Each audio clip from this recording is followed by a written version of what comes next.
Eu vou chamar Cibele Prado Barbieri. Ela é psicóloga, psicanalista, presidente do Círculo Psicanalítico da Bahia e organizadora desse evento. Vamos lá. Boa tarde a todos.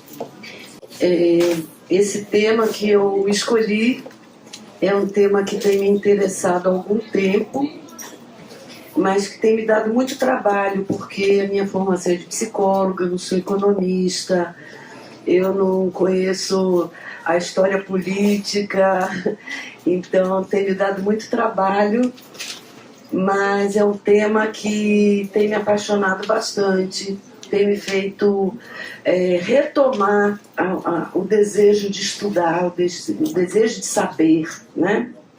Que eu acho que é muito importante na nossa vida de psicanalistas. É esse desejo de saber que nos move. Então, eu decidi falar sobre esse tema, inclusive porque é um tema que me toca particularmente, já que eu nasci em 53, estou revelando aqui a minha idade, e eu vivi o antes, o durante e o depois da ditadura militar, e isso deixou marcas, né, na minha formação como pessoa e também na minha formação intelectual. Então, eu intitulei meu trabalho O que a psicanálise tem a dizer sobre política. Porque algumas vezes eu ouvi de psicanalistas que temas como gênero, etnia, raça, arte e política também não deveriam ser discutidos, pensados ou articulados por psicanalistas, como se a psicanálise se restringisse a um saber teórico e técnico sobre a neurose e não houvesse nada que ela pudesse dizer a respeito desses outros temas. Entretanto, as formulações que se produziram ao longo da constante releitura da obra de Freud revelam que a psicanálise não apenas inaugurou, mas também introduziu na própria cultura uma nova perspectiva que leva tantos outros saberes a incorporarem seus princípios, transformando seus discursos. Mesmo não sendo uma visão de mundo, temos que admitir, sem nenhuma paixão, que a psicanálise subverte a visão ingênua de um mundo humano previsível, adaptável, perfeito e de verdades absolutas. E isso muda tudo.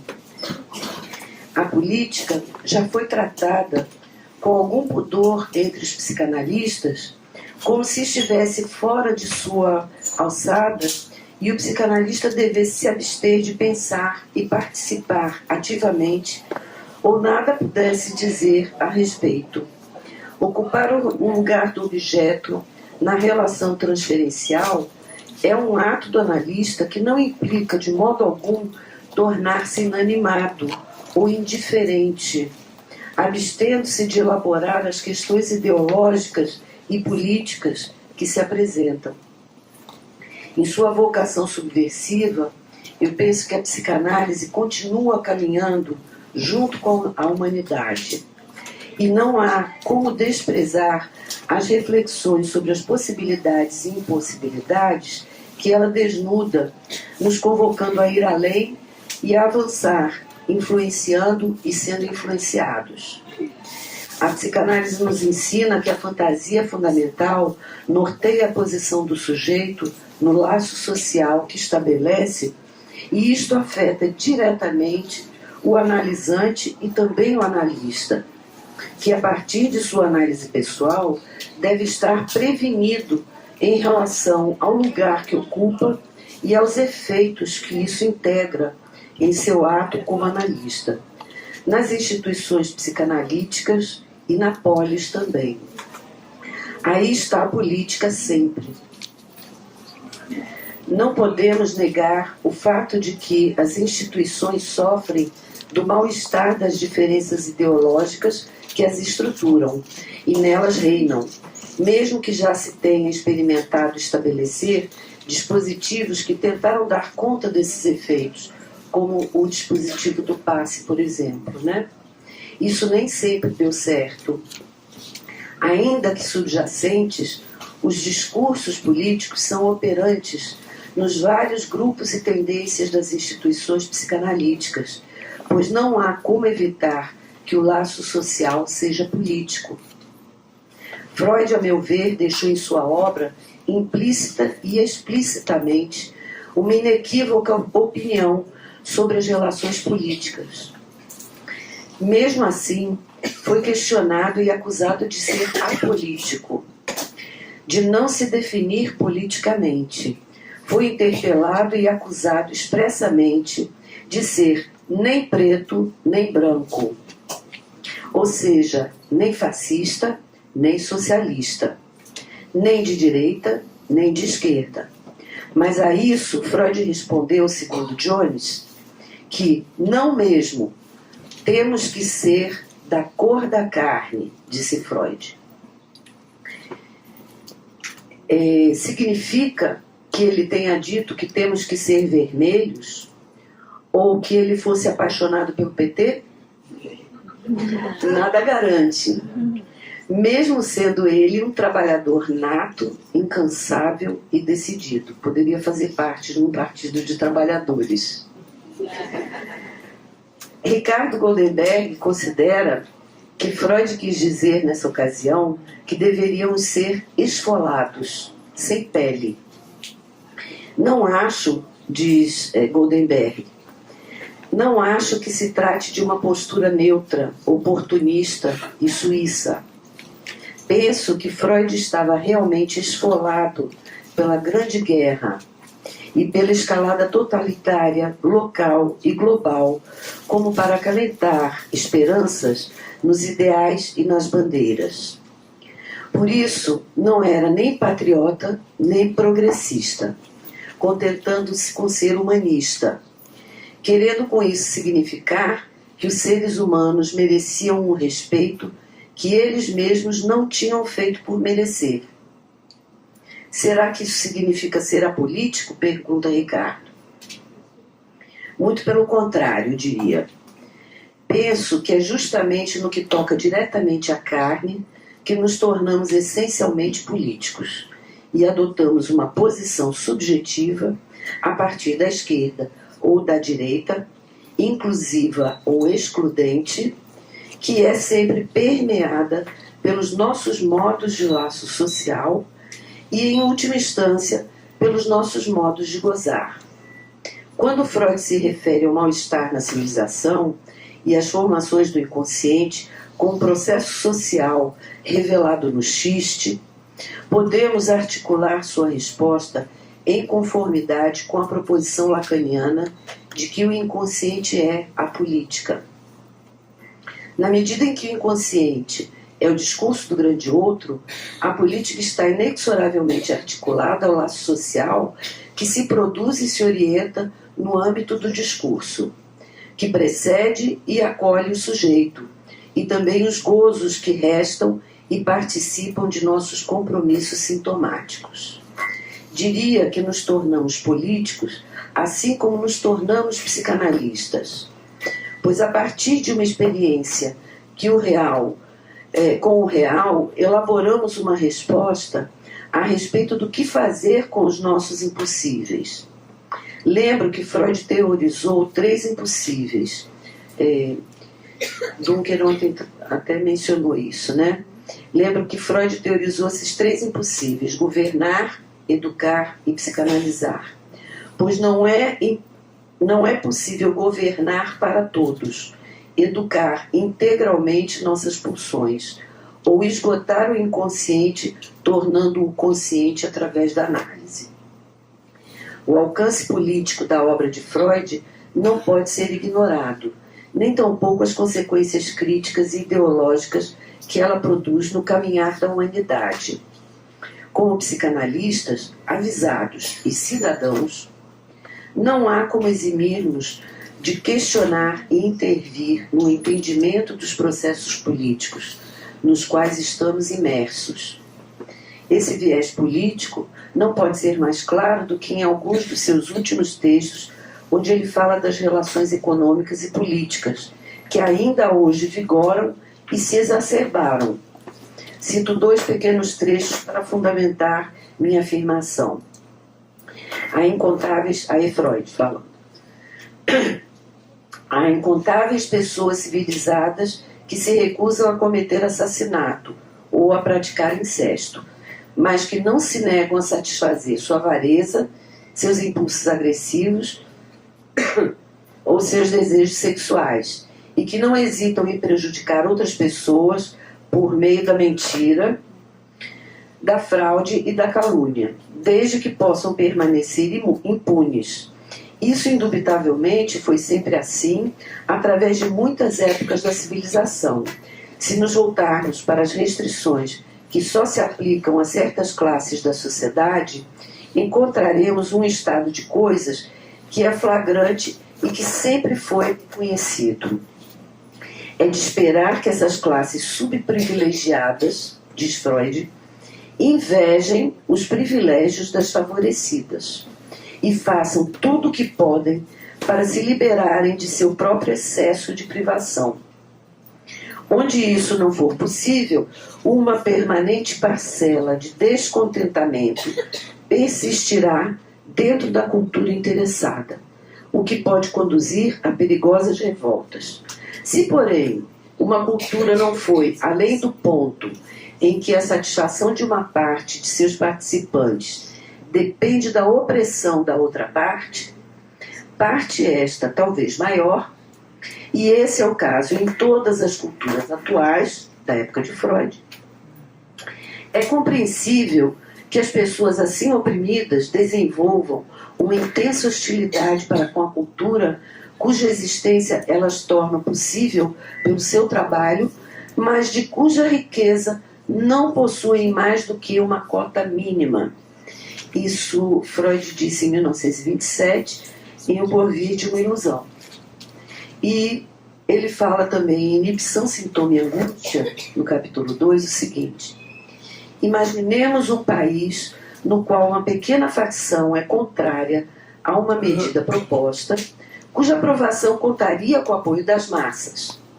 Essa minoria obtém o controle da imprensa e, com o auxílio desta, manipula o árbitro supremo, a opinião pública, conseguindo assim que a medida não seja aprovada. Acho que continua tudo igual, né? Bom, não há como escapar do fato de que, na medida em que somos engendrados nos impasses que a cultura tece, somos instalados numa posição filosófica e ideológica em relação ao grande outro que nos precede e nos constitui enquanto sujeitos. Somos torneados, esfolados e lapidados desde o início e continuamente. Se concordarmos que a ética da psicanálise é, como propõe Lacan, não ceder do desejo próprio, isto aponta para uma política que se funda no inconsciente. Isto implicaria uma democracia baseada no desejo. Embora todos saibam que sustentar um desejo singular não é tarefa simples, e que não há garantias de que seja sempre possível e até conveniente. Às vezes o que a gente deseja pode ser o nosso pior pesadelo. Mesmo que se adotasse um sistema plenamente democrático, que teoricamente tentasse respeitar e atender ao desejo de todos, temos que recordar com Jean-Jacques Rancière que isso corresponderia ao caos, pois imaginem como seria possível satisfazer aos desejos e gozos de cada um sempre.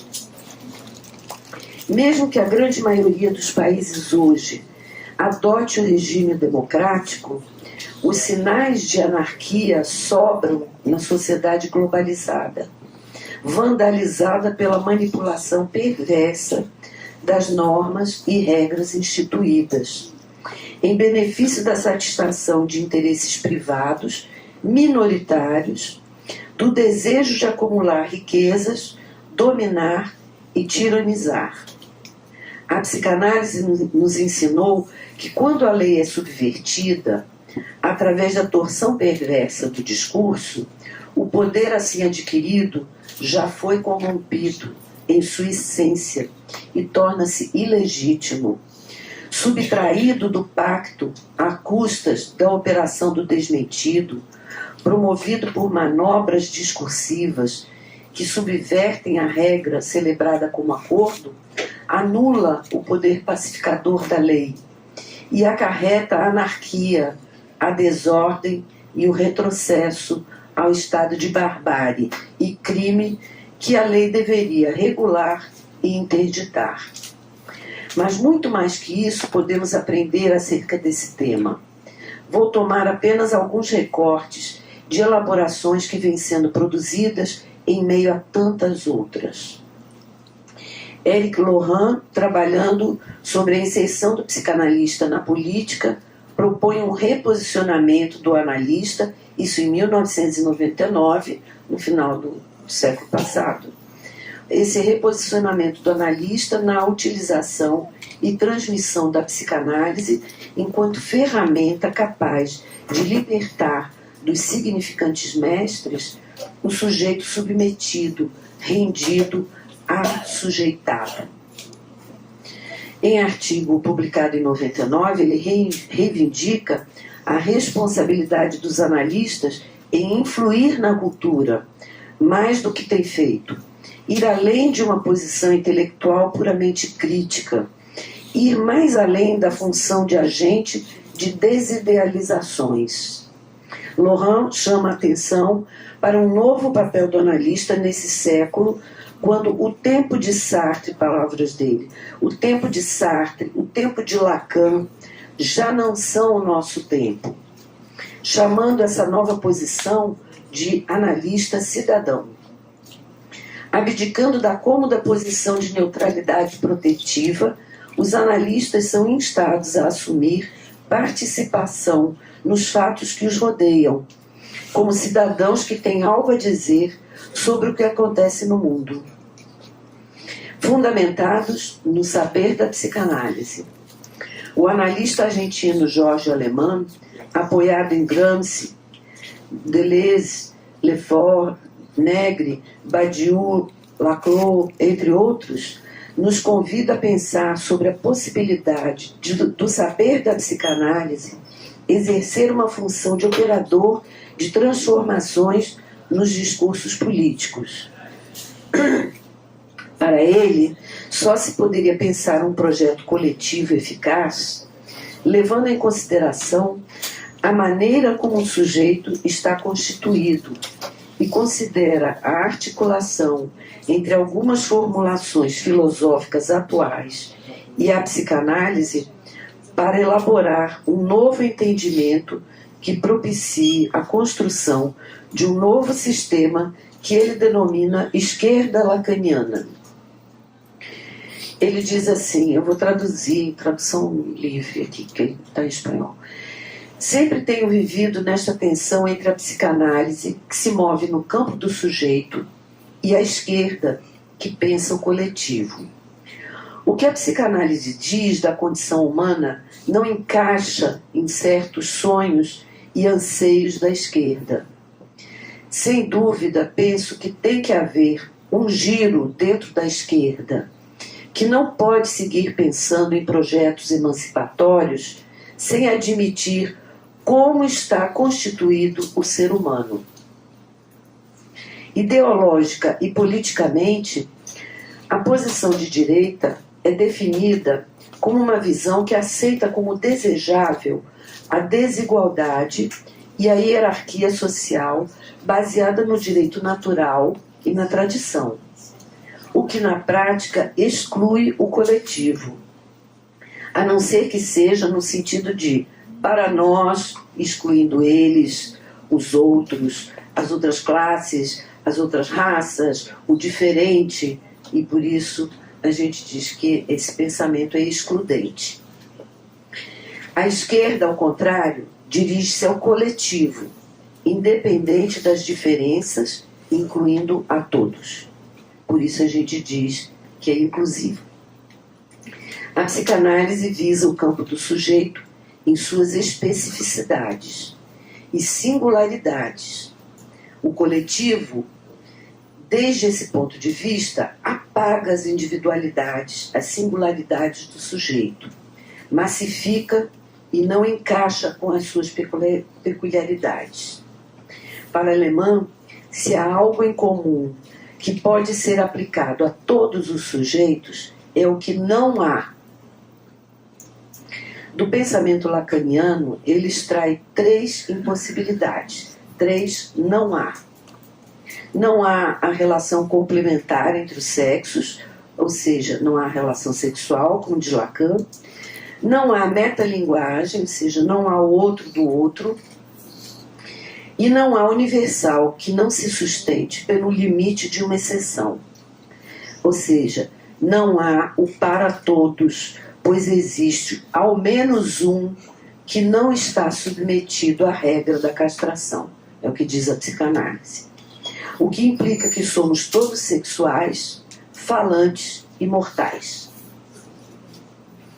O capitalismo, em seu objetivo de acumulação de bens e de consumo, rechaça essas impossibilidades, pretendendo integrar em seu discurso a premissa de satisfação plena para todos, a promessa de preencher as faltas, a produção de objetos que despertem desejo e a ilusão de satisfação. Oferece objetos ao consumo como aquilo que supostamente falta ao sujeito e, portanto, a certeza de pacificação dos conflitos psíquicos e de felicidade.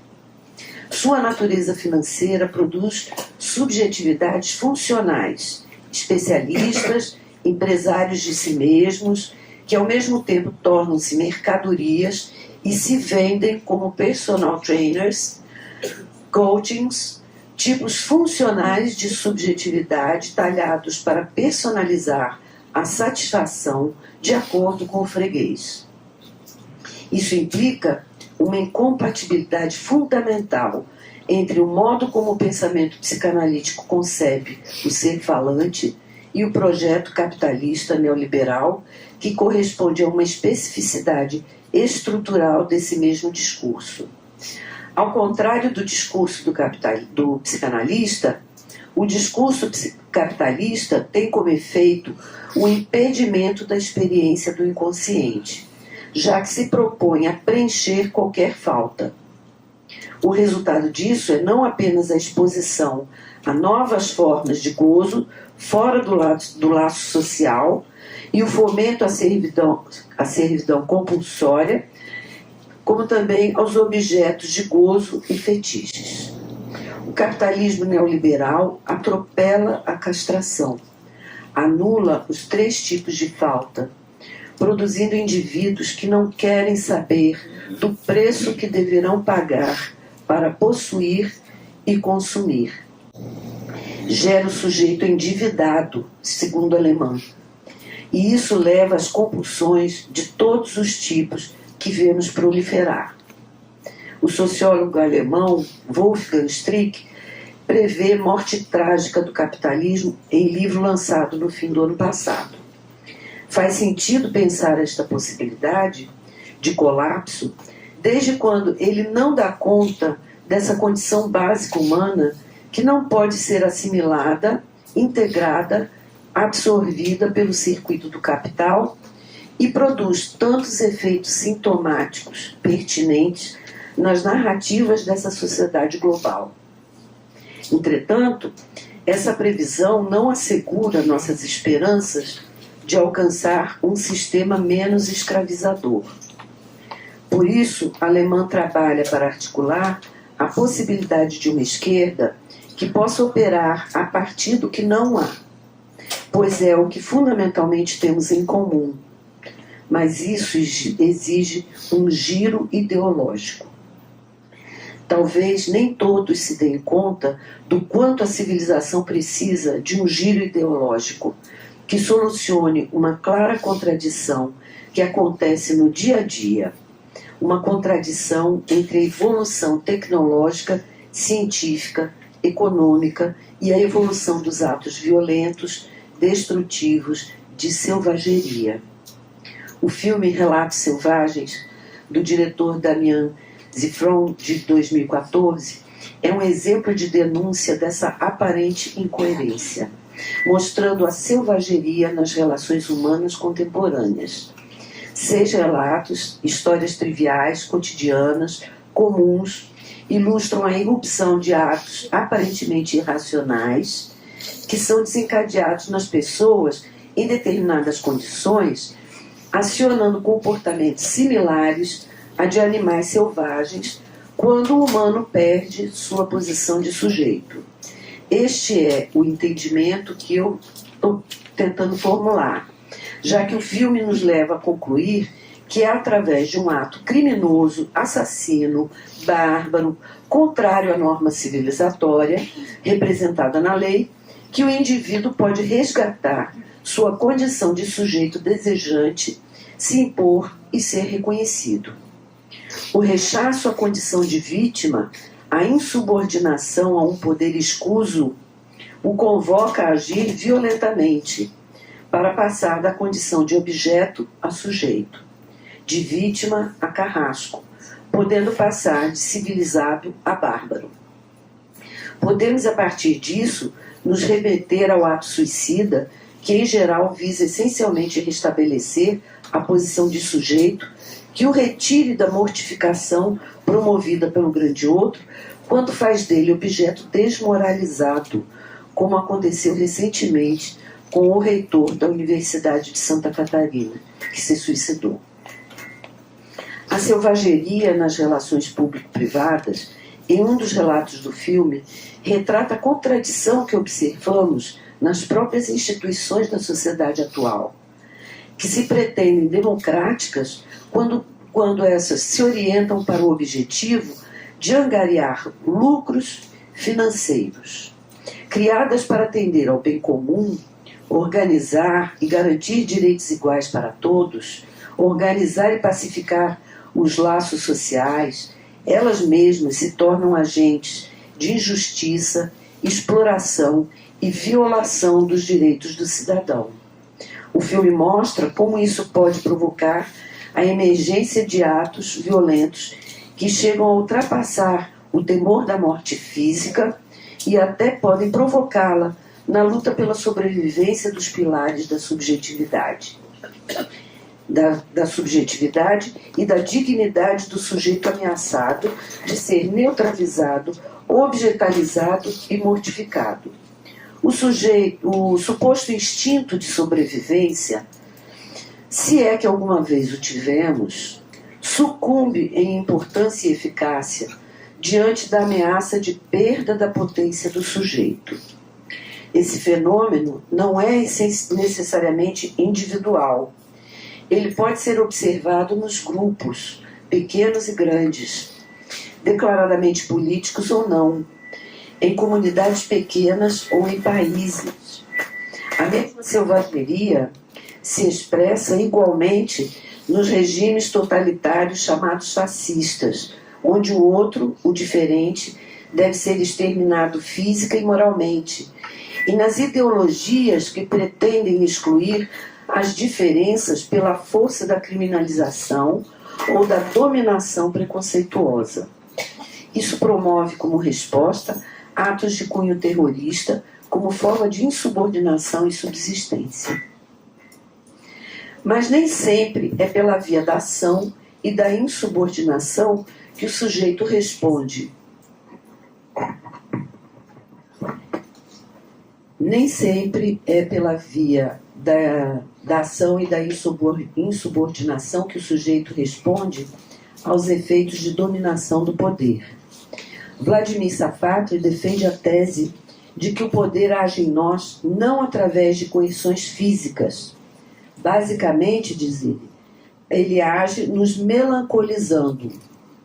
O poder age em nós através da melancolia, quando ele consegue nos sujeitar, produzindo e gerenciando melancolia. A partir de uma leitura da melancolia em Freud, Safatli desenvolve sua tese discorrendo sobre como o poder é capaz de, produzindo uma fixação melancólica a um objeto perdido, suscitar a paralisação dos sujeitos. A produção e a lembrança reiterada e contínua de um vínculo amoroso perdido, destruído ou destituído de seu valor, promove uma impossibilidade de ação no sujeito, uma resignação e ressentimento também, onde o eu, encoberto pela sombra do objeto amado e internalizado, mergulha na culpa pela perda ou volta-se contra o objeto, ressentindo-se do objeto, agora transformado em seu oposto, objeto enganador, mentiroso, decepcionante, objeto de ódio. Quando os ideais caem por terra, o sujeito fica desamparado. Um dos eixos fundamentais de sustentação do poder, diz ele, é a produção e a lembrança contínua de um vínculo a um objeto que se perdeu. Um ideal, uma promessa, uma representação perdida. Como exemplificado, agora eu que falo, como exemplificado por Freud, no trecho de Inibição, Sintoma e Angústia que eu citei, vivemos nesse momento esse sintoma de melancolização em massa, provocado pelas tentativas de manutenção do poder no nosso país.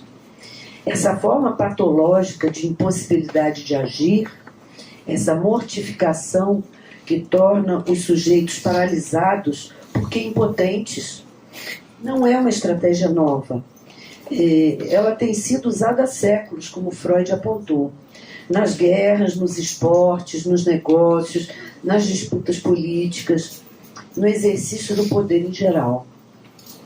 A perda desse vínculo com o objeto amoroso, a reiteração continuada da desvalorização do objeto, forjada para destruir o oponente, usando o recurso midiático, que hoje é capaz de mobilizar grandes massas, né?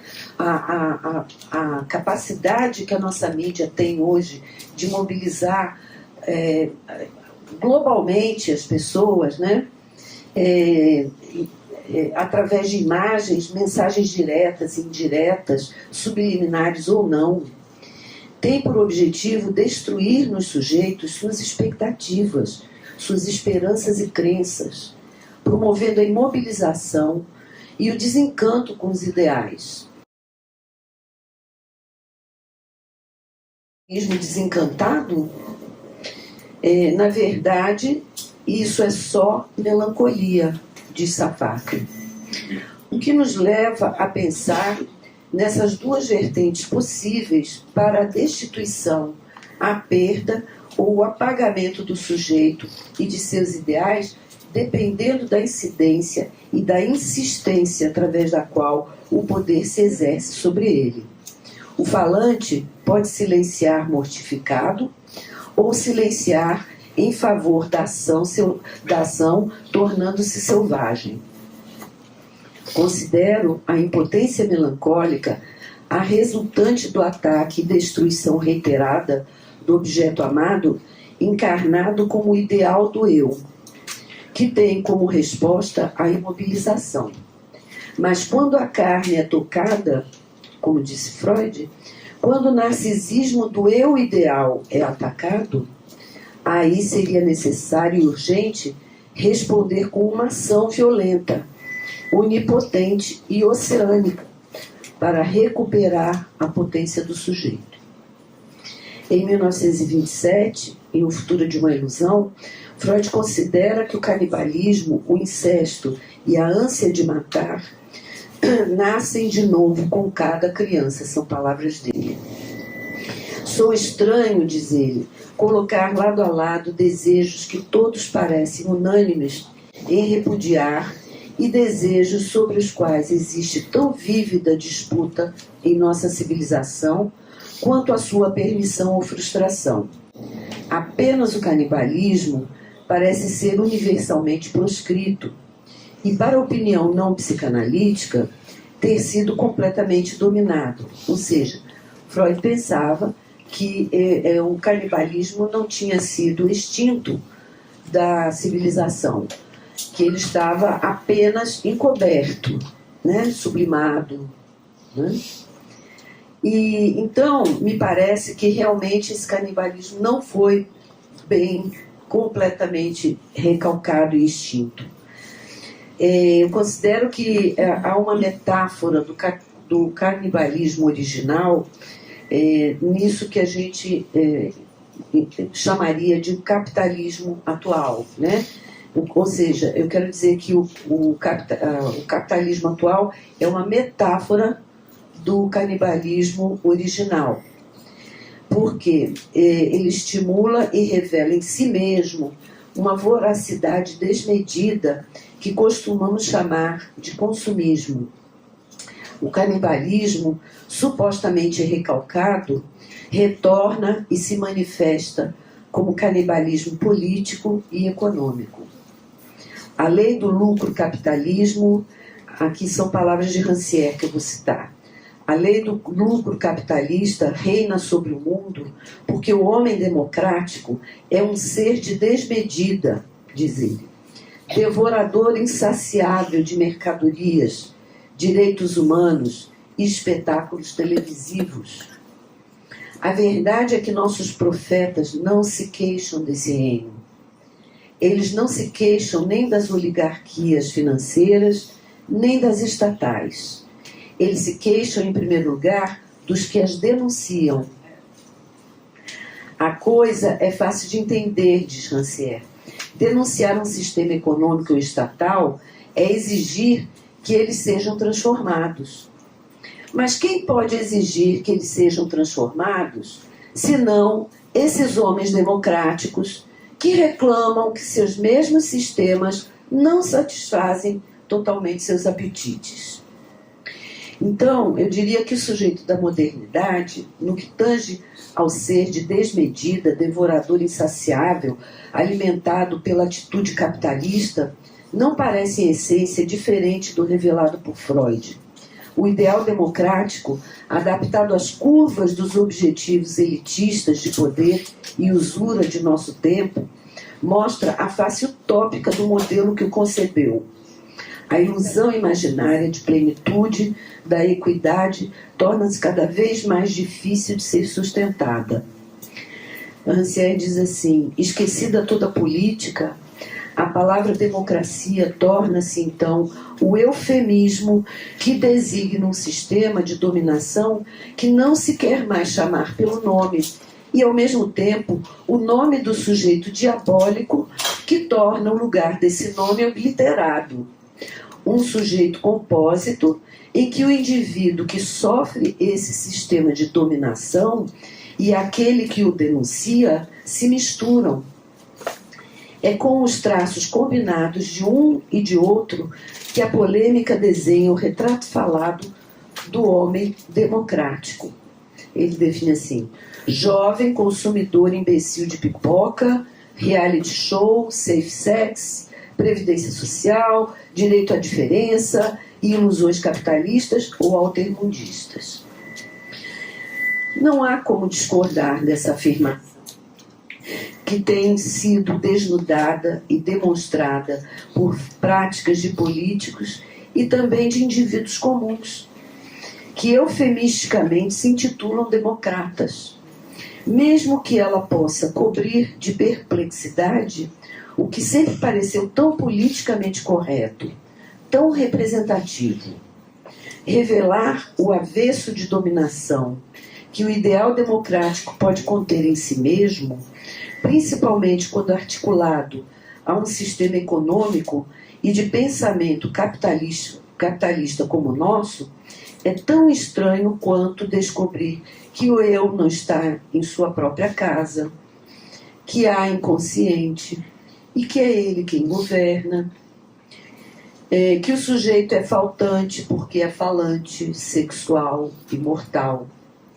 E, além disso, é diabólico, destinado aos gozos mortificantes não apenas do outro, mas até de si mesmo. É tão estarrecedor quanto pensar que há um fascismo em nós, mesmo se afirmamos ser democratas. De qualquer forma, enveredar por estas perdas e crises da credibilidade da representação, abismos entre representante e representado, partindo dos referenciais da psicanálise, mesmo não sendo uma tarefa isenta de surpresas, parece ser um caminho sem volta, do qual devemos nos ocupar enquanto psicanalistas, com o mesmo propósito de encontrarmos perspectivas de um novo modo de laço social, político e econômico, que, respeitando as limitações e impossibilidades, possa lapidar novos sistemas e menos sintomas na humanidade, quem sabe, no futuro. Obrigada.